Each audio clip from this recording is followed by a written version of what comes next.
दोस्तों GM ब्रीवरीज limited के Q3 मतलब क्वार्टर एंडिंग 31 दिसंबर 2021 के रिज़ल्ट आ गए हैं।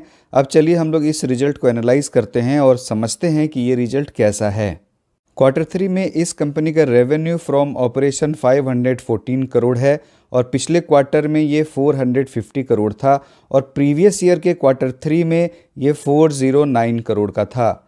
ईयर ऑन ईयर बेसिस पर रेवेन्यू फ्रॉम ऑपरेशन 26% के आसपास बढ़ा है और क्वार्टर ऑन क्वार्टर 14.23%।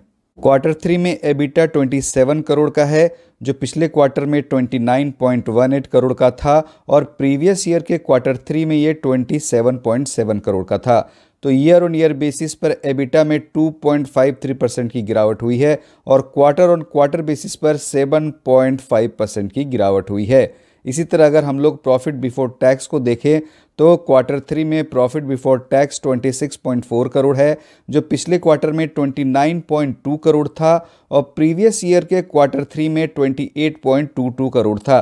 तो इस तरह से ईयर ऑन ईयर बेसिस पर प्रॉफिट बिफोर टैक्स में 6.31% की गिरावट हुई है और क्वार्टर ऑन क्वार्टर बेसिस पर 9.5% की गिरावट हुई है। अगर हम लोग प्रॉफिट आफ्टर टैक्स को देखें तो Q3 में profit after tax almost 20 crore है जो पिछले क्वार्टर में 22 करोड़ के आसपास था और प्रीवियस ईयर के Q3 में ये 21 करोड़ था।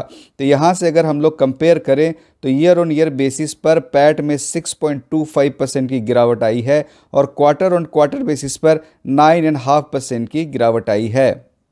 करंट क्वार्टर का EPS 10.83 रुपीज़ है जो प्रीवियस क्वार्टर का EPS 11.95 रुपीज़ था और प्रीवियस ईयर के Q3 का EPS 11.55 रुपीज़ था। तो अगर हम लोग इसे क्वार्टर ऑन क्वार्टर बेसिस पर देखें तो EPS में भी गिरावट आई है। तो आप देखिए Q3 का एबिटा, PBT और PAT year on year basis पर भी डिक्लाइन हुआ है और क्वार्टर ऑन क्वार्टर बेसिस पर भी डिक्लाइन हुआ है। चलिए अब हम लोग इस कंपनी के मार्जिन को देख लेते हैं कि ये कंपनी किस मार्जिन पर काम कर रही है। Q3 के एबिटा का मार्जिन 5.25% है, PBT का मार्जिन 5.13% है और पैट का मार्जिन 3.8% है। एबिटा का मतलब है earning before interest, tax, depreciation and amortisation. PBT का मतलब है प्रॉफिट बिफोर टैक्स और पैट का मतलब है प्रॉफिट आफ्टर टैक्स।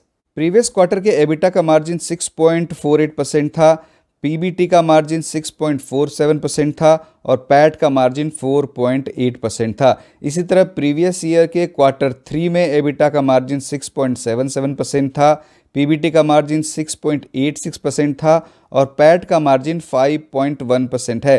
अगर हम लोग Q3 के एबिटा, PBT और पैट के मार्जिन को देखें तो इस मार्जिन में ईयर ऑन ईयर बेसिस और क्वार्टर ऑन क्वार्टर बेसिस दोनों ही तरह से गिरावट आई है। कंपनी के एबिटा के मार्जिन के गिरने की वजह होती है कॉस्ट को मैनेज नहीं कर पाना।